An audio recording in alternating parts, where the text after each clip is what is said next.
सरस्वते नमः। श्री गुरुभ्यो नमः। जगद्गुरु नरेंद्राचार्य महाराज की जय। सद्गुरु काडसिद्धेश्वर महाराज की जय। संत शिरोमणी गजानन महाराज की जय। आद्य जगद्गुरु रामानंदाचार्य महाराज की जय। सिया वल्लभ रामचंद्र की जय। गुरुर्ब्रह्मा गुरुर्विष्णु गुरुदेवो महेश्वरः। श्रीगुरु साक्षात् परब्रह्म तस्मै श्री गुरवे नमः। ब्रह्मानन्दं परमसुखदं केवलं ज्ञानमूर्तिं द्वन्द्वातीतं गगनसदृशं तत्त्वमक्षाधिलक्ष्यम् एकं नित्यं विमलमचलं सर्वधी साक्षिभूतं भावातीतं त्रिगुणरहितं सद्गुरु तन्नमामि। श्रीमद्दासबोध दशक 16वा समास चौथा। आपनिरूपण वाचण्यास प्रारंभ करीतो महाराज श्रीराम। आता सकळांचे जन्मस्थान सकळ जीवांचे जीवन जयास आपो नारायण ऐसे बोलिजे श्रीराम। पृथ्वी साधार वर्णोदक सप्त सिंधूच सिंधोदक नाना मेघीचे मेघोदक भूमंडळी चालिले श्रीराम। नाना नद्या नाना देशी वाहत मिळाल्या सागरासी लहान थोर पुण्यराशी अगाध महिमे श्रीराम। नद्या पर्वतीहून कोसळल्या नाना साकळीमध्ये रिचवल्या धबाबा खळाळा चालिल्या असंभाव्य श्रीराम। पुंडलीक वरदे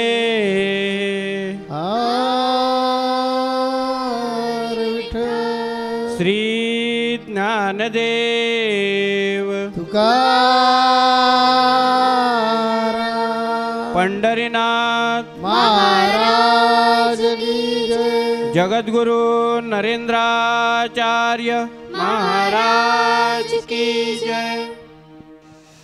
अनंत कोटी ब्रह्मांड नायक आद्य जगद्गुरू श्री रामानंदाचार्यजी श्री नरेंद्राचार्यजी महाराजांच्या दिव्य आणि पावन अशा चरणकमलांना वंदन करते। आणि इथे संतसंघाला जे जमलेले भाविक लोक आहेत बंधू आणि भगिनी यांना माझा सांप्रदायिक श्री गुरुदेव। मागील समासामध्ये मागील आठवड्यामध्ये आपण पाहिलेले पृथ्वीस्तवन पंचमहाभूतापैकी एक जे दुसरे तत्व आहे पृथ्वी हे, आणि या तत्वाकडून आपण काय घेतलं पाहिजे हे माऊलींनी आपल्या वाणीतून खूप छान प्रकारे सांगितलेलं आहे.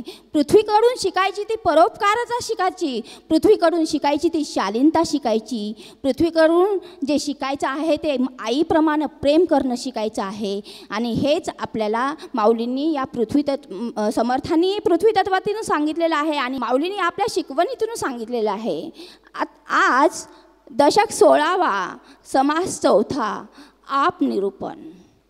जे पंचमहाभूतापैकी जे तिसरे तत्व आहे जलतत्व, ते समर्थांनी सुरुवातीचंच म्हटलेलं आहे की जे सकळांचे जन्मस्थान सकळांचे जे जीवन यास आपो नारायण ऐसे बोलिजे. सकळांचे जन्मस्थान म्हणजे पृथ्वीच्या निर्मितीच्या पूर्वी, सृष्टी निर्मितीपूर्वी सर्व काही जलमय होते आणि या जलमय स्थितीलाच आपो नारायण असे म्हणतात. मग नंतर या आपो नारायणाच्या ठिकाणी प्रपंच गुणाची उद्दीपने ही स्फुरण पावली आणि रजोगुणापासून ब्रह्मा निर्माण झाला व एक हिरण्यगर्भ नावाचे सोनेरी रंगाचे अंडे म्हणजेच ब्रह्मांड निर्माण झाले. त्याचे एक देवता वर्षानंतर 2 शकले झाली आणि नंतर ते एक म्हणजे एक जो भाग म्हणजेच आकाश तत्व आणि दुसरा जो भाग म्हणजे पृथ्वी, म्हणजे सृष्टीची निर्मिती झाली. आणि येथूनच सृष्टी निर्मिती झाल्यानंतरच सकळ जे जीवजंतू प्राणी मात्र निर्माण झाले. म्हणूनच हे जलतत्व हे सकळ्यांचं जन्मस्थान होय. आपल्याला आता पाहायचं आहे की सकळ्यांचे जीवन हे जल कसं आहे. तर पाणी म्हणजेच आपो नारायण, आप, जल, तोय, नीर असे अनेक प्रकारचे अर्थ आहे त्याचे. हे जे जलतत्व म्हणजेच त्यापासनं सकळ प्राणी मात्रांचं पोषण होतं, त्यापासनं ऊर्जा मिळते. तुम्ही म्हणाल हे कसे काय बुवा? तर हेच तर श्रीकृष्णाने गीतेतून सांगितलेलं आहे 3ऱ्या अध्यायातून. अन्नाद भवन्ति भूतानि पर्जन्यात अन्न संभवा.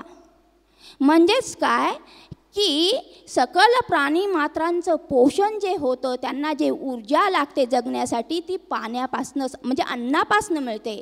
आणि अन्नाच्या निर्मितीच्या मागे पाऊस आहे, म्हणजे अन्नाच्या निर्मितीचं मूळ म्हणजे पाऊस म्हणजेच पाणी आहे. असे हे पाणी की जे सकळ्यांचं जीवन आहे. तर हे जे अन्न आहे, अन्न आणि पाणी हे एक दुर्मिळ रत्नापैकी आहे. जे एका सुभाषितकारांनी, संस्कृतमध्ये एक सुभाषित आहे, त्यांनी सांगितलेलं आहे की पृथ्वी याम त्रीणि रत्नानि जलम अन्नम सुभाषितम. म्हणजेच पृथ्वीवर 3 दुर्मिळ अशी जी रत्ने आहेत, ती रत्ने म्हणजेच पाणी, अन्न आणि सुभाषित म्हणजे सुविचार हे होय. तर भुकेलेला अन्न आणि तहानेलेला पाणी देणे हाच खरा मानवता धर्म होय. आणि हाच मानवता धर्म संत एकनाथांनी आपल्या कृतीतून दाखवून दिला. भाविक हो, तुम्हाला माहीतच आहे की संत एकनाथ आणि त्यांचे काही सहकारी तीर्थयात्रा करत काशीहून गंगेचं पाणी घेऊन रामेश्वराला अर्पण करण्यासाठी जात होते. तर वाटेमध्ये त्यांना एक गाढव, तहानेने तळमळत असलेले, व्याकुळ झालेले गाढव दिसले. संत एकनाथांनी क्षणाचाही विलंब लावला नाही भाविक हो. त्यांनी त्यांच्या कमंडलूतील पाणी हे गाढवाला तात्काळ पाजले. म्हणजेच त्यांनी तहानेल्यांना त्या गाढवाला पाणी पाजून मानवता धर्माचं पालनच केलं. गाढवाला त्यांनी जीवन रस पाजला. 1-2 गाण्याच्या ओळी कवी म्हणतो की कभी प्यासे को पानी पिलाया नहीं, फिर अमृत पिलाने का क्या फायदा. पहा भाविक हो, इथे गाढवाला संत एकनाथांनी जर वेळेवरच पाणी पाजलं नसतं, जीवनरस पाजला नसता, तर त्याचे प्राण जायला वेळ लागला नसता. मग कवी काय म्हणतो की तुम्ही तहानलेल्यांना पाणी पाजत नाही, वेळेवर पाणी नाही पाजणार आणि नंतर मग त्याला अमृत देताल, काही उपयोग आहे का हो? नाही. तर हे संत एकनाथांनी सांगितलेलं आहे. गाढवाला संत एकनाथांनी जीवन रस पाजला आणि ते गाढव टवटवीत झाले, प्रफुल्लित झाले. झाडे, पाने, फुले यांच्यातील जर जीवन रस आटला तर ते सुकून जायला वेळ लागणार नाही भाविक हो. तसेच प्राणी मात्र आणि मनुष्य मात्रांचंही तसंच आहे. त्यांच्यातला जर जीवन रस संपला तर त्यांच्या शरीराचं लाकूड व्हायला वेळ नाही लागणार. आणि म्हणूनच पाण्याला जीवन का म्हणतात? समर्थांनी हेच सांगितलेलं आहे की पाणी म्हणजे सकलांचं जीवन आहे. पाण्याला जीवन का म्हणतात? की अगदी सहज उपलब्ध होणारा आणि जीवनाचा प्रारंभ करून देणारे ते म्हणजेच पाणी होय. पहा भाविक हो, जेव्हा जीव हा आईच्या उदरात असतो त्यावेळेला तो त्याच्या अवतीभोवती काय असतं तर पाणीच असतं. आणि जेव्हा जीवाला जन्माला घातलं जातं तेव्हा जे दोन वीर्य जे असतं त्याच्यात सुद्धा जलतत्वच आहे नाही का? म्हणजे जीवनाला हा प्रारंभ करून देतो. असे हे पाणी म्हणजे जीवन होय. असा हा जीवन रस म्हणजेच पाणी होय. तर हा जो जीवन रस आहे पृथ्वीवर तसेच आपल्या शरीरामध्ये देखील 70% पाणी आढळते. आणि पिंडी ते ब्रह्मांडी या नात्याने पृथ्वीवर सुद्धा याचं प्रमाण जवळपास सारखेच म्हणजे 71% एवढे आहे. या जमिनीवर जे पाणी आढळते ते या पृथ्वीला 7 समुद्राचा वेढा आहे, 7 समुद्राचं आवरण आहे. आणि तसेच ते आकाशामध्ये मेघोदकाच्या स्वरूपामध्ये पाणी आढळते. तसेच हे पाणी पृथ्वीवर खारे पाणी, गोडे पाणी, सरोवरे, तलाव, विहिरी, झरे, ओहोळे या सर्व ठिकाणी पाणी आढळते. एकंदर काय तर सगळीकडे पाणीच पाणी आढळते. तर असे हे पाणी तसेच ते कंदमुळामध्ये आढळते, ते फळामध्ये आढळते. ते पाणी हे ऊसामध्ये म्हणजेच खोडामध्ये देखील आढळते. असे हे पाणी म्हणजेच एक जीवन रसच होय नाही का भाविक हो? तर असे हे पाणी पृथ्वीच्या पोटात देखील आढळते. आणि याचप्रमाणे आपल्या पिंडामध्ये सुद्धा म्हणजे आपल्या देहामध्ये सुद्धा तो ओटी पोटाच्या खाली स्वादिष्ठान चक्राच्या ठिकाणी हे पाणी आढळते. मग भाविक हो की जलतत्व म्हणजे केवळ पाणीच म्हणायचं का? तर नाही. जे जे काही प्रवाही आहे ते सर्व म्हणजे जलतत्व होय. आपला देह हा अनेक पेशींनी बनलेला आहे आणि या पेशीमध्ये जे पोकळी आहे या पोकळीमध्ये असलेला पेशीरस म्हणजे जलतत्व होय. म्हणजेच जीवन महासागर पोहून जाण्यासाठी किंवा तरून जाण्यासाठी आपल्याला जे मदत करते ते जीवन रस म्हणजे जलतत्व होय. आणि म्हणूनच माऊलींनी हे तेव्हाच ओळखलेलं आहे. आणि म्हणून आपले संस्थान एक उपक्रम राबवते ते म्हणजे ब्लड इन नीड. म्हणजेच काय की गरजवंताला ते जीवन रस पुरवण्याचं कार्य करतं, तेही फुकट. आणि तसेच आपल्या राष्ट्रीय महामार्गावर ज्या 22 ॲम्ब्युलन्स आहेत की अपघातग्रस्तांना वेळेवर मदत मिळावी, वैद्यकीय उपचार मिळावेत, म्हणजेच त्यांना अगदी वेळेवर जीवन रस मिळावा म्हणून त्यांना ताबडतोब पोहोचवलं जातं दवाखान्यात. आणि सलाईनद्वारे, रक्ताद्वारे, इंजेक्शनद्वारे हे जलतत्वच त्यांना सोडलं जातं आणि प्रसंगी त्यांचे प्राणही वाचतात. असे हे जे जलतत्व आहे ते सगळीकडेच आहे. आपल्या संस्कृतीमध्ये या पाण्याला खूप मान आहे. आपण बऱ्याच वेळेला म्हणतो की हे जे पाणी जे आहे पाण्याचा रंग, पाण्याला रंग रूप आकार काहीही नसतं, तर याच्यामध्ये जो रंग मिसळला जातो त्याचाच रंग पाण्याला प्राप्त होतात. त्याचाच रंग प्राणाला प्राप्त होतो. पानी रे पानी तेरा रंग कैसा, जिसमें मिलाए उस जैसा. ओ पाणी. पण आपल्या शरीरातल्या पाण्याचे तसे नाही आहे भाविक हो. आपल्या शरीरामध्ये जे पाणी आहे ते पाणी आपल्या शरीराला रंगरूप आकार देण्याचं त्याच्यामध्ये ताकद असते. आपण बऱ्याच वेळेला म्हणतो की शेवटचे पाणी पाजायलाही तो नव्हता. भाविक हो, इथे पाणी पाजणे या शब्दाचा अर्थ वेगळा नका घेऊ. पाणी पाजणे म्हणजे तहानेल्यांना पाणी पाजणे. आपल्या संस्कृतीमध्ये पित्तर पाठाचा महिना किंवा महालय जे आहे ते याचसाठी, पितरांना पाणी पाजवण्यासाठी. प्रत्यक्ष भगीरथाने तर आपल्या पितरांचा उद्धार करण्यासाठी स्वर्गातील गंगेला प्रत्यक्ष पृथ्वीवर आणलेले. या गंगेमुळे त्यांच्या भगीरथाच्या पितरांचा उद्धार तर झालाच, पण त्याचबरोबर पृथ्वीवर नंदनवन फुलले. अशी ही गंगा, या गंगेचं पाणी हे अतिशय पवित्र असं पाणी आहे.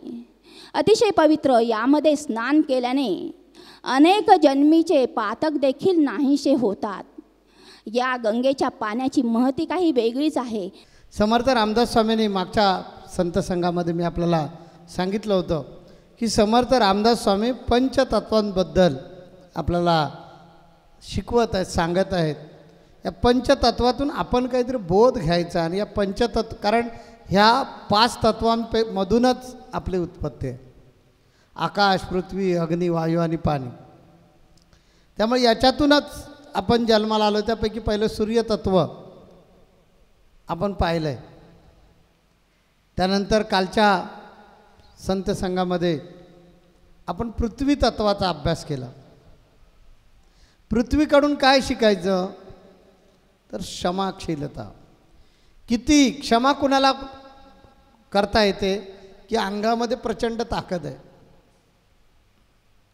तरीसुद्धा समोरचा माणूस वटवट करतोय, बडबड करतोय, गडबड करतोय आणि त्याला झापण्याची क्षमता आपल्यामध्ये आहे, तरी त्याला सोडून द्यायचं. त्या कृतीला क्षमा म्हणायची. नाही तर एखादा मोठा गुंड अंगावर आलेला आहे, आपण सांगायचं जाऊ दे त्याला मी क्षमा केली, क्षमा. त्याला क्षमा नाही म्हणत. पृथ्वीकडे एवढं मोठं सामर्थ्य आहे, ते आम्हाला क्षणार्धामध्ये संपवून टाकू शकते. भूकंप झाला, होतं तर नव्हतं होतं, एवढी फार मोठी ताकद त्या पृथ्वीमध्ये आहे. परंतु आपण तिला इतके उपद्रवी ठरतो तरीसुद्धा ती आम्हाला क्षमा करते आणि आईच्या मायेने आमच्यावर प्रेम करते. तसंच हे आता तिसरं तत्व आहे जल. जलाचं नाव दुसरं आहे जीवन, म्हणजे अस्तित्व. ते नसेल तर सगळ्याची किंमत शून्य आहे. मग अशी ताईने आपल्याला सांगितलं सगळ्यांना की सगळ्यांचं उत्पत्ती स्थान कोणतं आहे तर पाणी. ज्यावेळेला पृथ्वी नव्हती त्यावेळी पाणी होतं. हे पाणी आणि वातावरण यांच्यातून पृथ्वीचा जन्म झालेला आहे. आणि पाण्याच्या संयोगानं, पृथ्वीच्या आणि पाण्याच्या संयोगानं आपण सगळे जन्माला आलो. पहिले जे जन्माला आले प्राणी ते जलचर प्राणी. ह्या जलचर प्राण्यांमध्ये जी क्रांती होत गेली हळूहळू, मग जलचरचे उभयचर झाले. थोडा वेळ पाण्यात, थोडा वेळ जमिनीवर. मग त्या उभयचरमधून आणखीन क्रांती झाली, कायमस्वरूपी ते भूचर होऊन गेले, म्हणजे जमिनीवरच राहू लागले, गरज नाही आता पाण्याची. हा तिसरा प्रकार निर्माण झाला. पहिला जलचर, नंतर उभयचर म्हणजे पाणी पण पाहिजे आणि जमीन पण पाहिजे. थोडा वेळ जमिनीवर राहू शकतो, कासव बघा थोडा वेळ जमिनीवर राहू शकतो, पण नंतर मात्र पाण्यावरच जाऊन बसलं पाहिजे त्याला. या उभयचरानंतर जी क्रांती झाली ती आहे भूचर. म्हणजे पाण्याची आवश्यकता नाही, जसे पाण्यात कायम राहू शकतो, मासा पाण्याशिवाय राहू शकत नाही, कासव पाणी आणि जमिनीवर राहू शकतं. मग वाघ निर्माण झाला, म्हणजे वाघासारखे प्राणी निर्माण झाले की ते पाण्यात राहू शकत नाही. काही ठराविक वेळेला मौज मजा करण्यासाठी, जलक्रीडा करण्यासाठी पाणी ठीक आहे, पण कायम वास्तव्य त्यांनी ठोकलं जमिनीवर, म्हणून ते झाले भूचर. त्यानंतर सुद्धा आणखीन क्रांती झाली, पाण्यावर पण नाही आणि जमिनीवर पण नाही राहणार आम्ही गगनविहार करणार. ते झाले खगोचर. खग म्हणजे आकाश. ही जशी क्रांती होत गेली तशाच प्रकारे त्याच जलचर प्राण्यांची क्रांती होत जाऊन जाऊन जाऊन जाऊन शेपूट गळून पडलं आणि हा 2 पायाचा पशु तयार झाला. पशु म्हटलंय मी, बघा विचारपूर्वक म्हटलंय मी पशु. हा 2 पायाचा पशु, शेपूट नसलेला पशु तयार झाला. जर संत जीवनात आलेच नसते तर वाघ सिंहापेक्षा आणखीन वेगळी या पशुची परिस्थिती काहीच नसती. वाघ सिंह जसा भुकेसाठी तडपडतो, आहार निद्रा भय मैथुन, ज्ञानेश्वर महाराजांनी सांगितलंय की आहार निद्रा भय मैथुन हे सगळ्या प्राण्यांना आवश्यकच आहे. त्यामधून आपली सुटका नाही आहे. त्यामुळे आपण आणि त्यांच्यामध्ये फारसा फरक नाही. संतांनी आपल्याला देवत्व बहाल केलं. या संतांच्या शाळेत आल्यामुळे आपण माणूस झालोय. जर संत आपल्याकडे जीवनामध्ये आलेच नसते तर आपण शून्य राहिलो असतो, पशु राहिलो असतो, राक्षस राहिलो असतो. अनंत उपकार या संतांचे आहेत. ते जलाप्रमाणे आहेत, पाण्याप्रमाणे आहेत असं म्हटलं तरी काही गैर नाही. कारण पाणी बघा, पाण्याची प्राप्ती झाली की जीव शांत होतो. तशा प्रकारे संतांनी आपल्यावर अनंत उपकार केलेले आहेत आणि त्याने आपला जीव शांत केला. संत संघामध्ये आलो की आपल्या मनामध्ये जे आठवड्याचं काऊर असतं, वेगळ्या प्रकारच्या अडीअडचणी मन त्रस्त झालेलं असतं, 1 तास प्रसन्न वाटतं.